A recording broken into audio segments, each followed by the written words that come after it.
Right. This is Orson, the old guy from www.oldguytalks.com, here to help you create a kick-ass life for yourself and those that you love. Tonight in the house is Granison Shines, the owner and creator of the Prestige Cigar Society. And I've had an opportunity to attend a number of his events when I was living in the Phoenix Scottsdale area, most notably Casablanca, Yes, this is which is correct. which is which is a absolutely a first class venue to have an Yes, event. I mean, absolutely. No it's doubt. the outdoor patio. I mean, I've had Scotch tastings with this, all sorts of stuff, and Hmm. it is a wonderful venue, and I like the fact that people also kind of get dressed up. It's not always T-shirts like the old guy has. By the way, Very much if so. you can go to my site oldguytalks.com and hit the swag store and get a T-shirt if you're listening. But got to promote. I'm always, what was it? ABC, always be closing. Oh. So, so, so, Like that. so first of all, I want to, actually, I'm gonna switch gears on this. You got an event coming up, so let's talk We about do have that an first event off. coming up. Okay. Yes, this is our ninth annual anniversary. First annual anniversary as Prestige, but ninth annual as long as we had the club. So this Friday and Saturday, it's usually 2 days. We usually have the first day at Casablanca, and then we go to Talking Stick. But since they're closed right now because of the storm that hit, they've been closed for like 2 months, I believe. So yes, we have samba dancers. We have a Brazilian theme this year, so we're excited about that. We have a samba dancer coming in. She's going to do her thing and dance and whatnot, and then we're going to eat the Brazilian food. And then we have some raffle prizes. Then we're going to just kind of hang out, talk, and we have a complimentary whiskey tasting that I'm giving everyone as well. So everyone gets to taste the finest of whiskeys. And then we're just going to hang out and dance the night away. And that's Friday. And then Saturday, we're going over to Torch, where John Harrington owns Torch. He's a wonderful, absolutely guy. So we're definitely going to support his business. And then we're going to go over to Blue Martini after that. So it's usually a 2-day event, a lot of moving parts. And yes, this year, a lot of moving parts as well. Sounds like lots of Uber rides to me too. Yes, lots of Uber rides. Exactly. No doubt. Yeah, I think so. What are you drinking there? I am drinking a Glenfarclas 12. Okay. Awesome, awesome. Cody, as a matter of fact, the owner of Casablanca introduced me to Glenfarclas, and I've been on it ever since. Oh, okay. Well, I'm gonna have a Glenlivet 12, but a lot of times I drink Balvenie, and we'll talk Oh about that yeah, later. the Balvenie. I love that. We had it in the Balvenie event. Love it. Good They, stuff. you know, I'm sorry I missed that. Because I actually had David Laird, the West Coast rep, and Yeah. I had him on a broadcast Oh, a few months fantastic. ago. I Yeah, know yeah. that He had and to be I. awesome. Well, the awesome part was, he said, "Is there anything I can do to help you with this event?" And I said, I said kind of halfway. He says, "Well, send me some samples." And he said, "Oh yeah, I can do that." And so I thought I was going to get like a few little smugglers. A small bottle. Hmm. Yeah, yeah, yeah. So I get this email from the man, and he says, "Go to Total Wine and pick up the samples."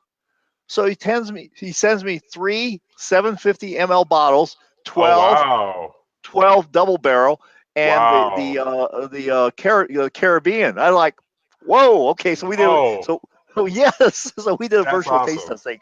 We did a virtual taste testing, and it was he's a great guy, and I like to drink his scotch when not on a regular basis too. The So Balvenie, yes. yeah, Belvini, and actually, did you have him over, or did you have someone else over? No, Or? we had I think it was the gentleman named John at the time. John, I forget his last name, but he works at Young's Market. So he was the one that did the presentation on that particular event. Okay, you gotta get David over. You gotta get David over, and Okay. the other person you get, because this is how I met them together. I'm totally getting sidetracked here. Daniel Marshall. Are you familiar with that name? No, I'm not familiar with that name at all. Okay, okay. I interviewed him also a few months ago. He is a master, and I mean a master humidor maker.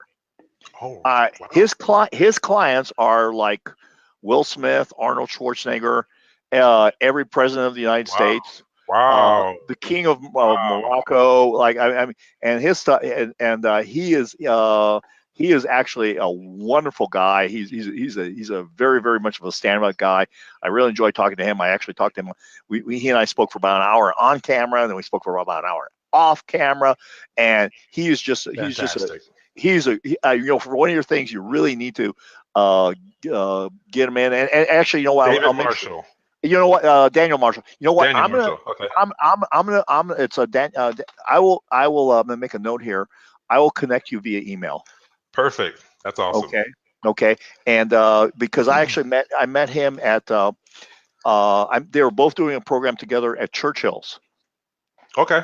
Okay. Okay. Yes. And so that's where I saw them. And like I said, they're both just real super individuals, and just they're a hoot to listen to at the same time. Awesome. All right, Daniel Marshall. yeah. So Granison, tell Yes. me about how did you get into cigar smoking? How did I get into cigar smoking? Well, I remember very vividly. I went to Newport Beach at a conference. Went to a conference with the job I was with at the time in the corporate arena. And while we were at Newport Beach, we went to this very nice restaurant, and then this gentleman at the table said, "Hey, I have some cigars." I'm like, "Oh, okay, cool." Just out of curiosity, Yes. I used to live in Newport. What was the name of the restaurant? Do you remember? I do not know the name of the restaurant. This had to be probably 1994, 93, somewhere around there. We were living in Newport then. Okay, go ahead. Oh, you were? Okay. But it's a very nice restaurant. It was actually on the pier. So I don't know, they probably have several piers there, but if that brings some familiarity, yeah, it was on the pier. So he says, "Hey, I have some cigars." I said, "Great. I've never smoked a cigar before, so this is going to be my first time." So, "Oh, I have some Cubans." I said, "Okay, perfect." So we had a nice spread of seafood and other types of presentations with the food, and it was very awesome. And so I ate good amount, not to get totally full, but then we went out and smoked cigars. And that was my first time smoking a cigar. It was my first time smoking a strong cigar. In fact, I had to leave early because as I was smoking it, I made sure I didn't inhale because I didn't want to inhale, and I didn't know you weren't supposed to inhale, but I did inhale anyway. And so I said, "Gentlemen, I have to go." I made it right back to the room, and all the food came up right when I opened the door. So that was my first experience with the cigar. Been hooked ever since. Okay, normally that wouldn't make you want to have a second one. Yes, normally that's the term, but I said I'm going to give it a try again. Now, I got a question. I got to ask you a question. Sure. And we always got to tell the truth here at oldguytalks.com. Was Absolutely. it the cigar or was it the drinks at dinner? It probably was a combination of both. So Okay. the cigars, the seafood, and then the cigar on top of it. I mean, the drinks on. It just wasn't a good idea to do that at that time. But hey, I'm not a quitter. Okay, there you go. There you go. There you go. There you go. So let's talk about let's talk about the proper way to cut a cigar, because I'll tell you what, we talked about a little bit off camera because I have a video about this, but cigar cutting is kind of like a circumcision. Too much and Yes, too much and it goes all bad. But the cigar starts traveling. We don't want to talk about the other appendage, but yes. So cutting a cigar, that's what you want to know about, right? So yeah. My favorite way to really get the smoke through the cigar draw is the punch. I like the punch. I like the V cut, and then I like just the regular guillotine. So between the three, obviously the punch is my favorite. I was shown by Brad Burko. He did a Cigar 101, and something I never knew about the guillotine because when I first started using it, I would always cut too much. But he said, "Hey, here's a good way to cut the cigar and get the right amount. So you take the guillotine, put it flat on the table, take the cigar with the cap, and just clip it there." Now I thought, "Oh, I was getting on the table," but no, it's not, because only the cap that you're not smoking anyway gets on the table, and then everything else is a clean smoke, and that's one proper way to cut the cigar. Some people cut all the way down past the cap. No, you're supposed to cut a little bit off of the cap, just enough to make sure you get the draw in. Mm-hmm. Yeah, So yeah. That's an interesting technique because sometimes you cut a cigar and you go like, oh shit, I cut too much. Yep. Yeah, it's kind of like, yeah, especially if you cut one after like the third drink. It's Yes. Oh yes, been there, done that. then it unravels. You're going, oh shit, this is a great cigar, but it's unraveling in my mouth. Yes, And, yes, and, yes. and actually, that is a first world problem. Uh, cigar cut. So I need to write that down because okay. So that's a great way. So you say you like to punch the best, and Like the why is punch. that? One, I have a punch on my keychain. I always have it with me. So anytime I need to cut a cigar, I always have something with me. Because I got to the point one day I had a cigar and I didn't bring my little travel humidor. I just went to the cigar store on the whim and I bought some cigars. And so I'm sitting there and I remember very vividly I went to Sandbar. I'm sitting there and I'm thinking, I don't have a cutter. I had a lighter and a torch in my car, but I did not have a cutter. So from that point on, I said, I'm going to keep a punch. And ever since then, I just like the punch. It has a nice little hole in it and it gets a nice draw. And I don't have to really worry about cutting too much of the cap. So that works out very, very well for me in terms of cutting the cigar. The punch is just the best. And again, it's always on my keychain. I always have it with me. Perfect. All right, that sounds like something that from your old Boy Scout days. Yes. Always be prepared. There you go, right? Always be Always prepared. be prepared. Yes. Oh yes. So Granison, I need to tell you this, and with all our listeners too, is that well, now with all the laws, everything that we used to do is. I don't know how old you are. I'm assuming to be 66. How old are 40, you? 45. Okay, you're just a young punk. You're just a young punk. You're just a young punk.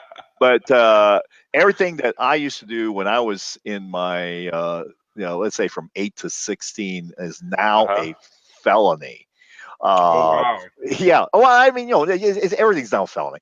And but we had an interesting Boy Scout troop where we learned how to smoke. Everybody smoked before the meeting, before the Boy Scout meeting. Before a Boy Scout meeting. Yes, oh my goodness.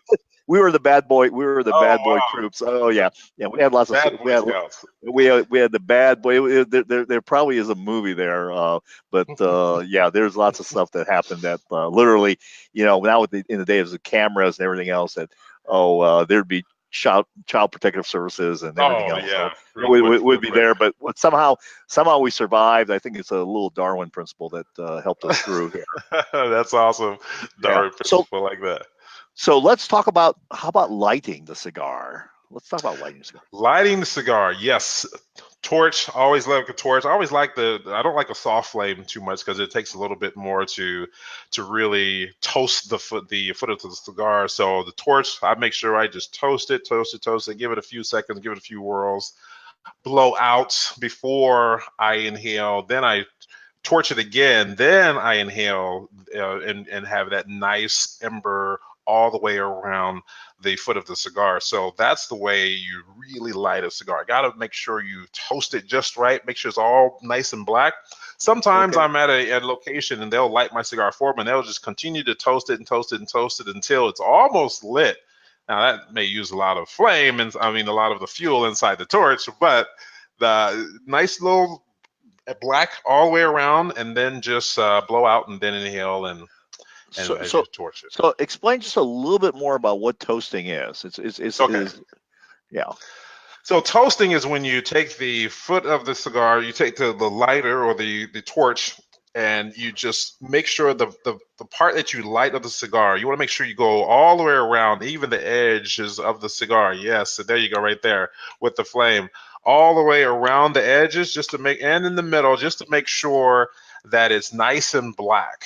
You get that nice black toast, that nice black char from the ash. That's what you want to see before you actually really light the cigar. Then you have a very even burn. And even on a bad cigar, if you toast it right and inhale it, just continue to inhale the right way, you'll get a nice little ring like you have around your cigar, and it won't canoe.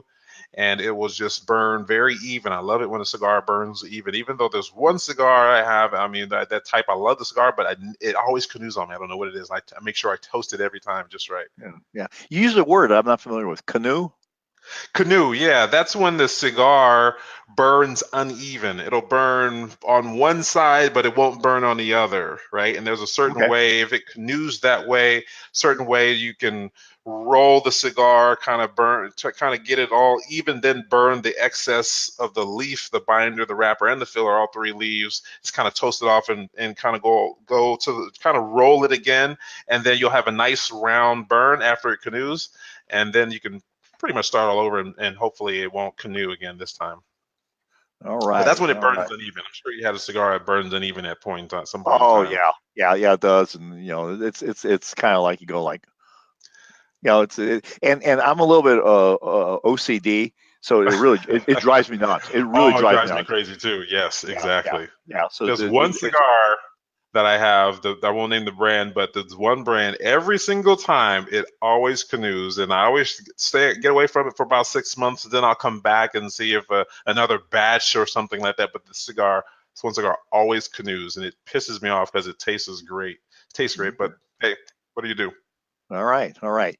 So let's get into the 12 things that you should not do when smoking a cigar. Well, things Uh, you never want to do when smoking a yeah. So let's cigar. let's go to number one. Yes. Okay. Never light another man's cigar by putting it. Never let another man light your cigar by putting it in their mouth. Yes, meaning that is a big no-no. All these are no-nos, but that one's a fairly high on a scale of 1 to 10. We're talking about a no-no of about you got a good 8 on that one. Don't let any now. If my girlfriend, wife, or some other lady, well, I don't have a girlfriend and a wife. I just have a girlfriend. Just let me make that clear. So If you do, you're a busy man. busy man, too busy. All he needs one. So what I make sure that I do is what you don't want to do is take that cigar, your friend's cigar. They say they never smoke a cigar. Put it in your mouth, light it, then give it back to them. That's just something that guys just typically don't do. If you can share a cigar with your lady, if you like to do that, but other than that, don't light another man's cigar and then give it to him, even if he doesn't know how. Yes. Okay. So basically, this goes into the only light another person's cigar that you're willing to swap spit with. Ta-da! There you go. Exactly. Unfortunately, you have these guys come by sometime and hey, can I taste your cigar? And I'm like, no, this is not. It's not a joint. You don't pass it around like that. I mean, it's a cigar. So no way. No, you can't taste my cigar. Oh I'll my give God. you one if I have an extra one, but I'm not going to let you taste my cigar. So this one is the next one is actually this is a dangerous thing if you've been drinking. Never light your cigar with another man's cigar in his mouth. This could be Yes. this could be all bad. This could be all bad with lots of second and third degree burns on your face. Yes, exactly. Like you said, especially if you've been drinking and you missed the cigar, yeah. So that's something that really looks like you're about to lean in and kiss the guy, and to me, that's like no, no, no. I mean, a lot of guys won't do that, but that's one of the things you never want to do. You never want to just lean into, even if you had to, if you were at a dire emergency and someone had a lit cigar, say your friend had a lit cigar, your cigar isn't lit. Okay, you can take his cigar in your hand, put it against your cigar, then light it. But I wouldn't lean into it like we're about to have a nice little smooch or something like that. That's a no-no. Yeah, it goes back to that swap and spit thing. Yes, and burns, yeah. like you said. Yeah, it burns. Yeah. All right. So this is another one we briefly touched about it. I when I watch your videos, I'm like, I can't believe people actually do this shit. Never ask another person if you can smoke their cigar. Yeah. Hey, Yep, exactly. I was just telling you about that. Yes, it happens really. It happens religiously, probably once every couple of months. I'm out and about, say for instance, sandbar, something like that. Someone's, oh, that cigar smells nice. Oh yeah, it smells good. Oh no, thank you, nice. Yeah, what kind of cigar is that? Start talking about cigar, and oh, can I try your cigar? No, I don't know you, and yeah, it's just totally weird. It's like It's like, hey, it's just weird. No, you can't smoke my Okay. cigar. Okay, Granison, I'm a little bit concerned about where you hang out because I've never had that happen. I've never like, well, I was like, Well, and another cigar aficionado would not ever do that. They would go and get their own, and they would sit and enjoy it with you, perhaps, but they wouldn't ask you to smoke your cigar. sure, Wouldn't do that. okay. And this one just seems like common courtesy, and again, unless you are stupid and looking to get into a fight, never blow your smoke in another person's face. I mean, you see that in the movies, like if Yes. that's a total And disrespect. exactly. It is a disrespect, but you don't know how many times we've been, even at my cigar events that you've gone to, and someone is standing there and they're talking whatever, and then someone else comes around and they're just, just right in their face, and it's like, huh, okay, they say, oh man, I'm sorry, but it's like, okay, if you see the person standing there, definitely blow the opposite way. Blowing directly at them probably won't bode well for you and for him. So Yeah, yes, yeah. people do that. Especially they get pissed off and they've been drinking, and Absolutely. yeah, that can be a ugly situation. It's not what you want to end I've up seen it doing. get ugly before because of that, for sure. Yeah, like I said, I just kind of like, wow, okay. Uh, this one here, I got my list here. Never spit your tobacco shavings at someone else. Oh my goodness, I And tell you, and you said this has is it's a life experience for you. this So is tell us about it. yes, it is. I was so disgusted because this person, the way he cut a cigar, I guess the guillotine made sure it made some raveling at the end of the cigar, and you always get that anyway because it depends on the binder, I mean the filler and the binder leaf, and so this gentleman was sitting right in front of me. We're sitting right across from each other, and it had a small table. We're at a cigar shop, and it had a small table right in the middle. And of course, he got the cigar shavings, and he's just but directed towards me. And here's and Oris, I lie to you not. I had on white pants that day, and I saw it land. You know how the contrast of the brown cigar, landing on your white pants. Oh man, I was so disgusted. I had to sit there and just kind of I didn't see it, but it was like, oh man, it was so disgusting. Never do that. And it Spit it to the stains your side or pants. whatever, or if you have a napkin or whatever, it's okay to take the napkin and wipe it off. Or if you take your left hand, because you're usually going to shake someone's right hand with your right hand, you can take it off with your fingers and then wipe it on a napkin. That's more appropriate and more better etiquette than spitting shavings at someone, especially when they have on white pants and it lands on their white pants. Horrible, I, horrible, I just can't horrible. imagine. I just like, and they probably stained them too. Oh, I of mean, course white it did. pants, Yes, of course. white, Yeah. yeah, white pants. I mean, are tough on the whole deal. Yes. Uh, this is kind of this goes into the next one goes into the hygiene area, and you can say you can put several things in there. Never take food, never take your drink, but never take your Your cigar cigar into the into the bathroom. bathroom. That's right. Don't take your cigar into the bathroom. I see that a lot, surprisingly. And I was at one place recently, and I saw actually, it's so if you ever go to there's a shop called Puro that's in Chandler. Yeah, I've been They there. have the Yeah. they have the sinks outside of the urinals and the stalls, right? So the sink is Oh, outside, it's more open for them, and they have a cigar ashtray right there by the sink. Okay, I get that. But if you walk into the bathroom, the closed door bathroom, sometimes when you walk in there, there may be all kinds of other smells, and you have your cigar in there, and you're inhaling, and you're right by the urinal, and you're flushing, and you're inhaling. Yeah, that's definitely not good. yeah. Definitely, no, that's a no-no. I Like you guess. said, all kinds of hygiene issues.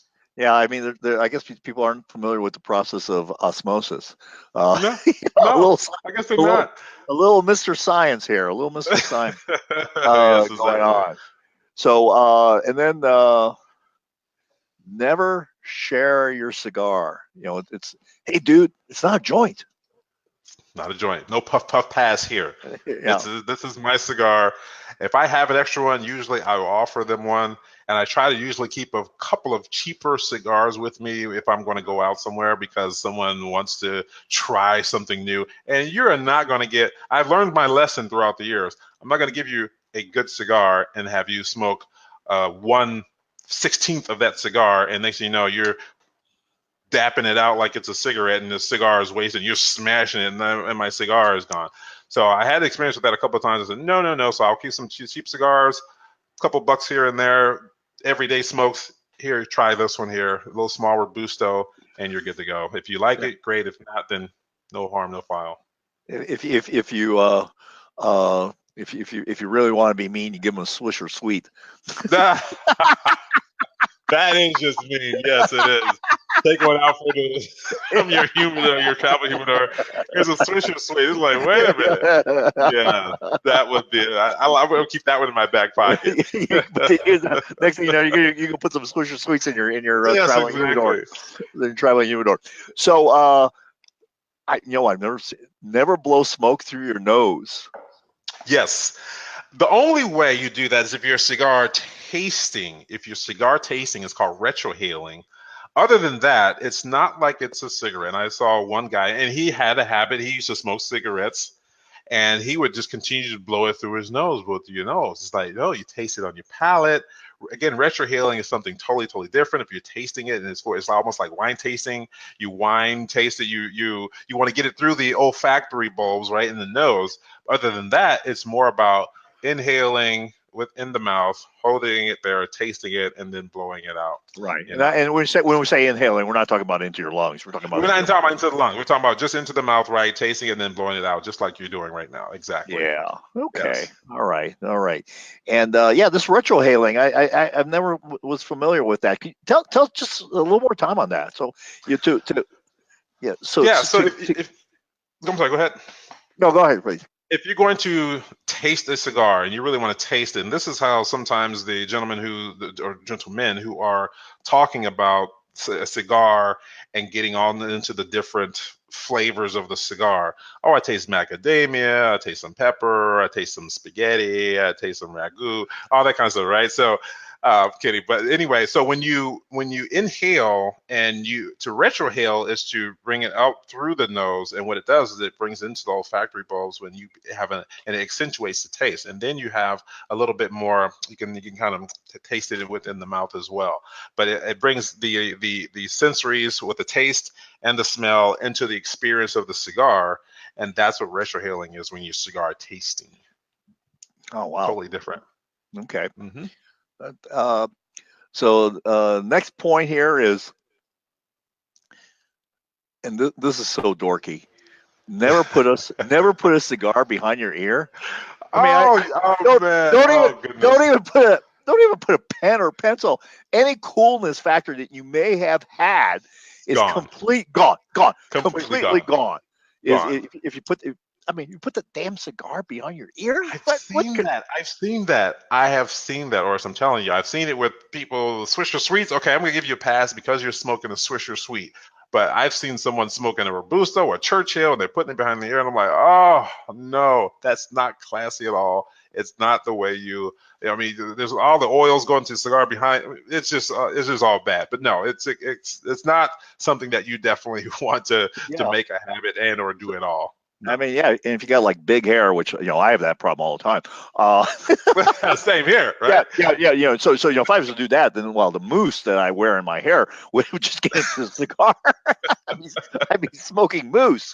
Exactly. Nice. Yeah.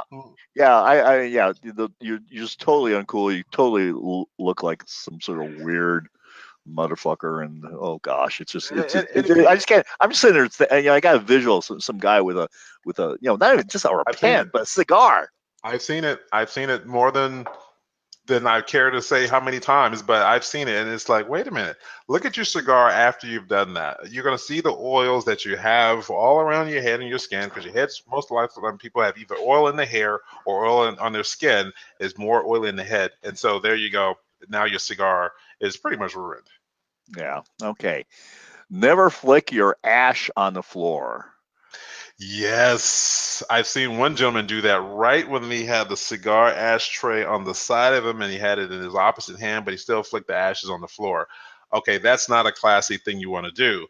Even if there's no ashtray around, ask for an empty glass or a cup or something like that, and that way you can contain the ashes. But you have no idea how many times I've been walking by people and they have the floor is littered with cigars. Now, if it drops on accident, of course, that does happen. If you've been smoking cigars any length in time, you've had it where it just fell off. Okay, Sure. that's fine, but not purposely just kind of, flicking it off on the floor when there's an ashtray right on. That's not classy at all. Yeah, That's not good etiquette. that all not etiquette. That just totally says I'm a dick. And that's Basically, yes. yeah, I am a dick. yeah, Yes. yeah. I'm a self pompous. I'm a pompous dick, Yep. and I'm Yep. flicking cigars on your floor, the ashes Yes. on your floor, and it says I have no respect, and you just want to go and slap that guy I when you know. do that. Yeah, I I know, know. I know, I know, I know. I know, I've I know. seen it. Yeah. So next one, never talk with your cigar in your mouth.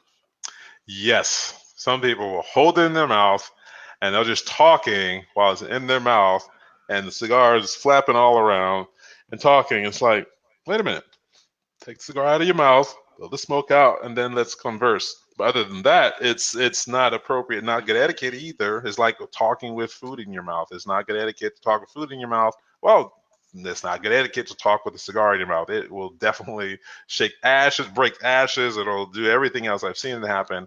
And so it's like, okay, that's something that we don't want to do. I just had a visual here. I just can imagine someone actually eating, smoking a cigar, and talking while they had food in their mouth. Smoking a cigar. That would be all bad. I'm Yeah, that. discussing people talking with food in their mouth, and I make sure my girls, when they were coming up in their ages, I'm like, hey, close your mouth when you're Close them talking, out. chew, and then talk, but don't talk with food in your mouth. Yes, the cigar and food, that's all bad. Yeah, yeah, yeah. You sound like you're a better influence on your kids than I am because I told my I showed I because I have gone with like, hey girls, you want to see a mudslide? We do have those moments, and we used to have those moments. So, Okay, all right. now, yes, but I'm like, okay, now when we go Yeah, out, we can't do that. So there's the proper etiquette. We're at home, we can play around. we play around with that. Yeah, all right. Yes, exactly. All right. Okay. And never smash your cigar in an ashtray. No, Yes. no, yeah, no Mhm. euthanasia for your cigars. No, just let it die with grace, right? Just set it down, let it burn out gracefully. If you're done with it, put it in one of the sleeves in the ashtray, let it go, let it burn out. But you have some people that are, you can tell they're smashing it out like they're like they're smashing out a cigarette. And it's like, no, you don't need to do that. That's not the way you want to properly let your cigar go into the afterlife. Just let it rest it down and let it burn out appropriately. That's proper etiquette. Yeah, yeah. Mhm. Unless you happen to be like outside in the forest or whatever, which you should be Yeah, very in careful that about. case, yes, you want to make Yeah, but sure you're out. You but pour water on it as well. Those sorts of exactly. things. Been there, Yeah, done that yeah. as well. Yeah. Yeah, because we just got back from Breckenridge. We were up there for a week, and I had a couple of cigars, and I had like I followed your rules. I had a water cup, and Yep. tapped my ashes into that cup of water, Yep. and when I was done, I just dropped it in there, Absolutely. There you and go. so that was the way to do it. So That's the way to do it. yeah, so what what is when you smoke a cigar Mhm. and you are having a conversation with someone? What does that do for you? It's a very good bonding experience. It's almost like you definitely one you have the affinity of the cigar. The cigar has a certain prestige to it. And so when you're smoking a cigar with someone, you're talking with them and you're abiding by all the etiquette rules, not blowing smoke in their face, and you're not spitting shavings on them. So that's a very good bonding experience. There have been many times when I am about to close a business deal. Some people golf, I don't golf. Golf plays me. So I choose the cigar and the have a libation because most of the time we both imbibe, and I can grab a cigar. We both can grab a cigar, sit and have a very, very nice conversation. That's a bonding experience. And so when you do that, we talk about, of course, the cigar. We talk about the libation that we're taking in as well. And then you just have this camaraderie. You build the camaraderie with that person, and all the guards are down, and you're much more relaxed, and you're in an environment that's just open for them. And so that's a very good bonding experience. Anytime you have an opportunity to talk with someone that you want to get to know better, I like to take them to a cigar shop, grab a cigar and a drink, and just sit and talk and just Yeah. open forum. Yes. Yeah. Very nice open forum. Most cigars represent 45 minutes to an hour and 15 of Sure, sure. good conversation. A good conversation, yeah. And most of the time, I've never had an experience when I'm sharing that the cigar experience with someone where it's just these awkward moments of silence. It's always a rolling conversation, a nice flowing conversation. So you have that bond, and that's when the guards come down. That's when you can tell that you're bonding and building relationship with that person. Okay. Sure. So so you travel, fair amount, and let's say what kind of tips can you give our listeners about, let's say you are in a different town. Let's say you are in New York City, or you are in Austin, Texas, or you are in, well, I'm not going to say Ajo because I don't think they have any cigars bars in Ajo. California, yes, I'm in California. California. Yeah, yes. yeah. So what kind of advice can you give someone to when they go into a place where they don't know anyone in the cigar bar? Because a lot of times you go into places that you regularly Sure. go to, and so you have a group of people that you're with. But let's say if you're going into a brand new place that maybe you're just visiting, you're there on business. What kind of hints can you give someone to that's doing that? Sure, very good question. So if you're traveling around out and about and you go to a cigar shop, never been there, don't know anyone, one thing I like to do is I walk in, and most of them, not all of them, most of them, I go into the humidor, of course, walk by, someone says, acknowledge them. Most of them will have someone come in the cigar, will go to the humidor with me if it's an indoor humidor or closed humidor, and then we have an opportunity to talk about their line of cigars that they have there. Of course, I can Sure. visually get some, but there's always an opportunity to find something new. So I started a conversation. What can you recommend? Something new that I haven't had before. I've had all the majors, but what about something new that you carry? Something that's maybe full body, depending on the time of the day. Full body and about an hour, maybe a 6x60 Gordo size. That's one of my favorite sizes.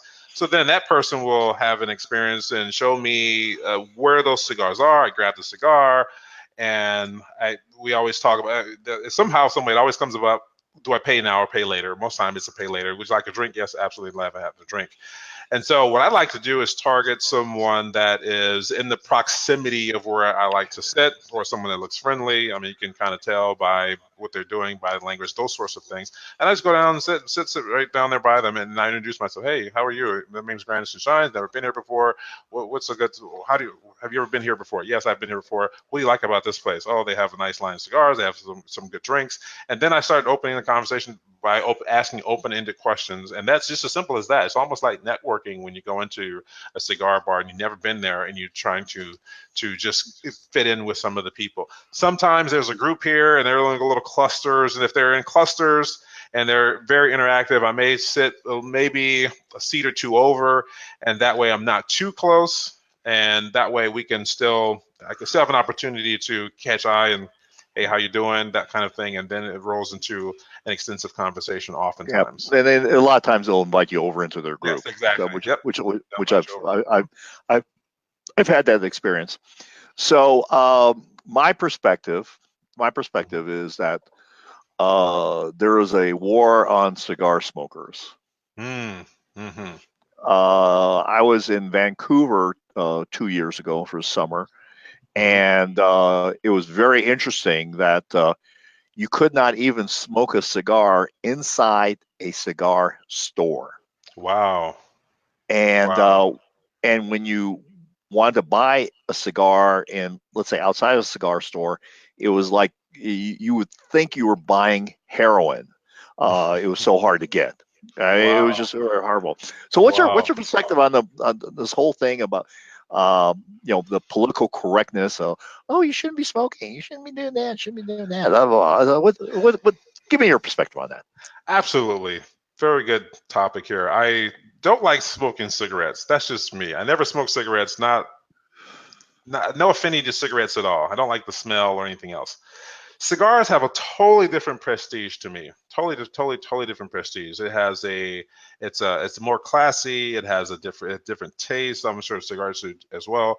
But there's such a different experience that you get when you smoke a cigar. So yes, they are coming down hard on the cigar smokers, and to me, what they're doing is they're categorizing it as like in the same category as cigarettes, and they're totally different. Cigar has all the carcinogens, and all the other chemicals and everything in it. I mean, cigarettes though, cigars do not. Cigars are more pure. Yes, it's all tobacco, but it's not processed nearly like a cigarette. Not even close. Talking Sure. hundreds of different chemicals and something here's something natural. It's dried. It has a natural flavor to it. Totally different experience. In California, it's very tough to find a place to, and the places that we do go to, they're grandfathered in. When I say grandfathered in, there's some sort of ordinance that's mandated all the new shops. There's no new shops coming up. There's just the older ones, and some of them, even downtown Palo Alto where we went before, they're gone, or you can't smoke inside. Like you said, they're all cash and carry. You have to take them home and smoke them. So, but they've come down hard. You can't smoke them in any restaurants or outside in the patio or whatever. Or if you do, you have to smoke. You have to smoke like 1,000 yards away or whatever.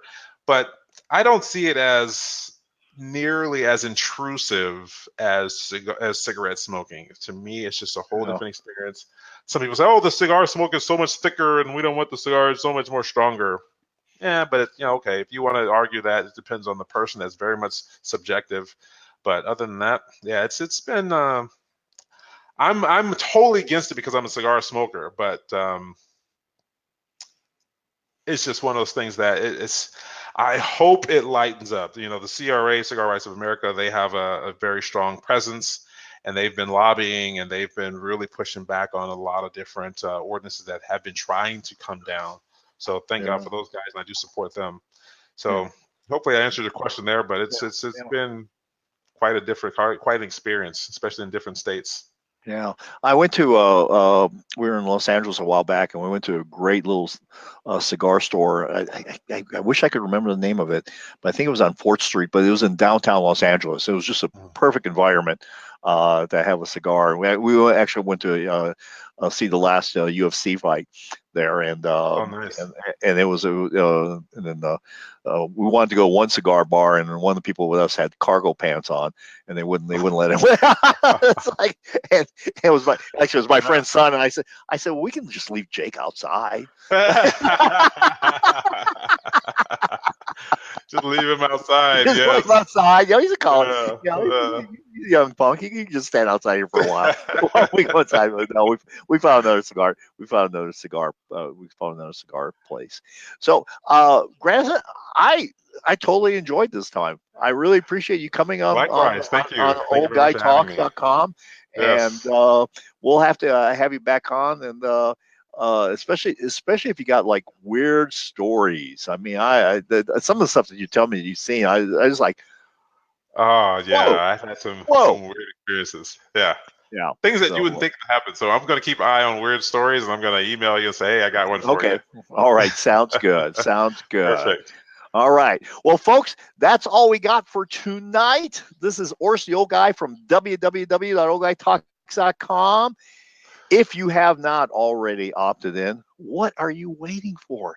When you do, I'm going to tell you my three ways of how to get laid more frequently without begging. That's right, without begging. You don't have to turn in your man card. You don't have to sit there and beg and lose your self-respect. Two of them are for free, and one is less than $10, and you just only have to do it about once a month, guys. Just once a month, and it'll go a long way. So, folks, This is Urs, the old guy from www.oldguytalks.com. Remember, it's all about creating a kick-ass life for yourself and those that you love. Yes. All All right. right. Thank you very Good night. much.